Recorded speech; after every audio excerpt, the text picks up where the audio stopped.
Саламатсыздарбы? Бекмамат Осмонов атындагы Жалал-Абад мамлекеттик университети, Жалал-Абад колледжи, педагогика жана социалдык иштер бөлүмү башталгыч класс мугалими адистигиндеги студенттер үчүн психология предметинен окутуучу Досалиева Мунаим Молдалыевна. Эмесем бүгүнкү видео сабагыбызды баштайбыз. Коррекциялык жана атайын педагогика. Лексиялык сабак. Атайын педагогиканын тармактары. Бүгүнкү видео сабагыбыздын максаты атайын педагогиканын тармактарын билесиңер, атайын педагогика тармактарын изилдөө предметин аныктайсыңар, бузулуулардын клиника педагогикалык түрлөрүн ажыратасыңар. Бул сабагыбызда күтүлүүчү натыйжалар: атайын педагогиканын тармактарын билесиңер, атайын педагогиканын тармактарын изилдөө предметин схеманын негизинде аныктайсыңар, бузулуулардын клиника педагогикалык түрлөрүн кластердин негизинде ажыратасыңар. Атайын педагогика мүмкүнчүлүгү чектелүү балдарды окутуу жана тарбиялоо жөнүндөгү педагогиканын бир тармагы болуп саналат. Ал дефектология илиминин негизинде келип чыккан. Дефектология майып жана кем акыл балдардын өсүшүнүн мыйзам ченемдерин жана өнүгүү өзгөчөлүктөрүн, аларды окутуу жана тарбиялоо маселелерин изилдөөчү илимдин бир тармагы болуп саналат. Атайын педагогика мүмкүнчүлүгү чектелген балдардын категорияларына карай төмөндөгүдөй бөлүнөт: олигофренопедагогика, сурдопедагогика, тифлопедагогика, логопедия. Эми ушул тармактарынын ар бирине токтолуп өтөбүз. Олигофренопедагогика латын тилинен алынган, латынчадан олигос аз, френо акыл деп түшүндүрүлөт. Дефектологиянын бир тармагы болуп эсептелинет. Акыл эси кем балдарды диагностикалоо жана коррекциялоо жолу менен окутуунун жана тарбиялоонун маселелерин иштеп чыгуучу атайын педагогика илиминин бир саласы. Милдети баланы коомдун шартына жана эмгекке көнүктүрүү максатында керт башына таандык кемчиликтерин оңдоонун оптималдуу педагогикалык каражаттарын аныктоо болуп саналат. Кем акылдык же акылынан артта калуу. Бул сөз айкашын укканда сизде кандай ассоциациялар пайда болот? Мүмкүн анча жагымдуу эмес. Биз айланабыздан артта калуучулуктун жеңил түрлөрүн дайым эле жолуктурушубуз мүмкүн, бирок байкай бербейбиз. Анткени бул оорунун жеңил даражасында акылынан артта калуучулук сыртынан көп байкала бербейт. Ал эми оор түрлөрү адамдар топторуна көп кошулбай обочолонуп кармалат. Үйдөн сыртка өз алдынча чыгара беришпейт. Кем акылдуулуктун бузулууларынын клиника педагогикалык 3 баскычы бар. Жеңил түрү дебил, маңыроо деп которулат, орто түрү имбецил, макоо, оор түрү идиот, келесоо деп которулат. Олигофрения менен балдар өнүгүүгө жөндөмдүү, бирок ал жай, типтүү эмес ишке ашырылат.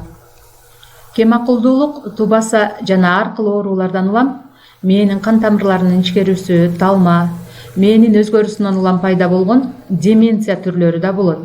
Деменция калыптанган интеллектин бузулуусу, нервтик психикалык оору менен коштолушу мүмкүн. Акылынан артта калуучулуктун өзгөчө топтору да кездешет.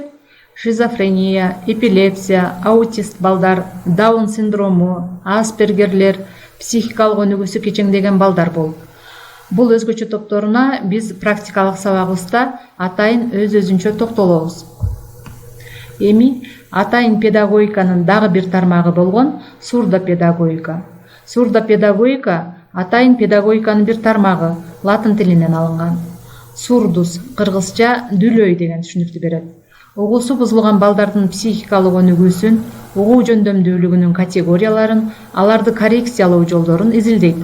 Балдардын угуу сезиминин сакталып калган угуу функцияларын пайдалануу аркылуу сүйлөөсүн, түшүнүгүн, логикалык ой жүгүртүүсүн өстүрүүгө шарт түзүү болуп эсептелет. Угуунун жабыркашы баланын сүйлөө жөндөмүнүн өнүгүүсүнө түздөн түз таасирин тийгизет. Ошондой эле баланын эс тутумунун жана ой жүгүртүүсүнүн калыптануусуна кыйыр таасири бар. Үндөрдү укпагандык жана кабыл ала албагандык билим алуу процессин ooрлотот жана башка сезимдерди кабыл алуулардын калыптануусуна терс таасирин тийгизет. Угуу сезими жабыркагандан кийин көрүү сезими өзгөчө ролго ээ болот жана укпаган баланын сүйлөө жөндөмү көрүү базасында өнүгө баштайт.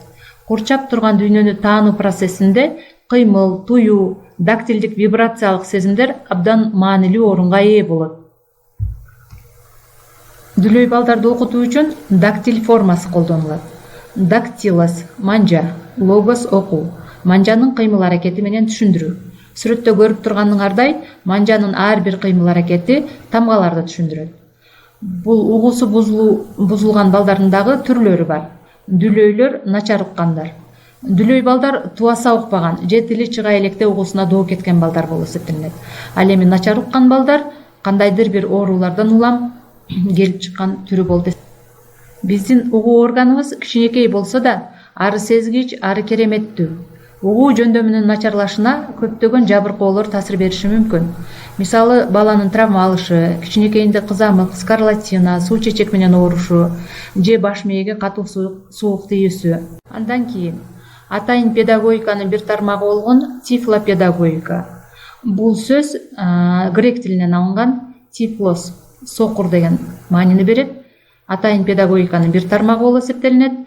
Көзү начар көргөн жана сокурларды тарбиялоо, билим берүү жана эмгекке даярдоо маселелерин изилдейт.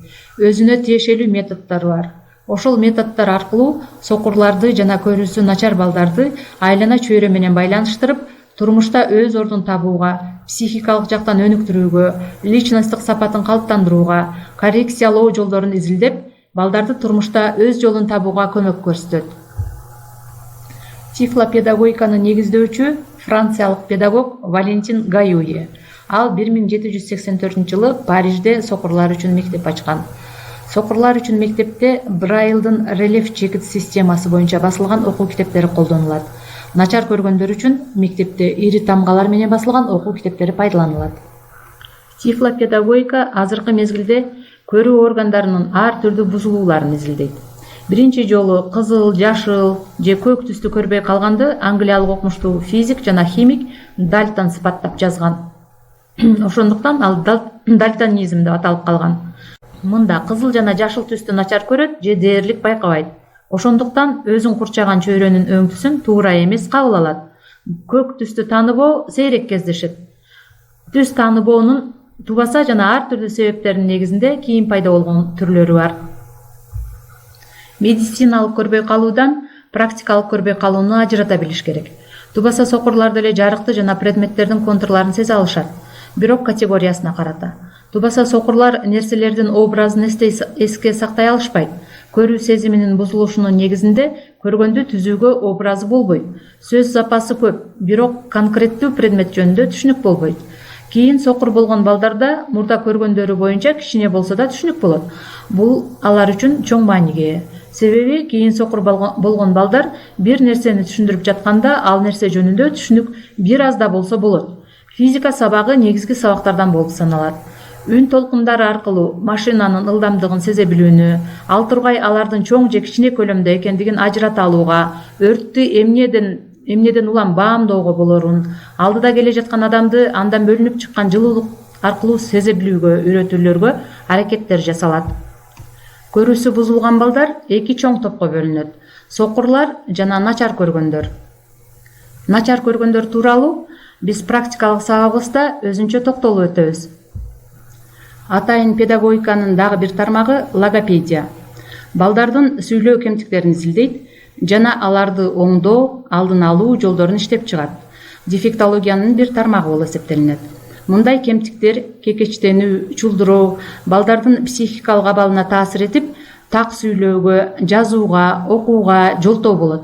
Аны изилдөө, оңдоодо психология, физиология жана медицина илимдеринин ийгиликтерине таянган педагогикалык ыкмалар колдонулат.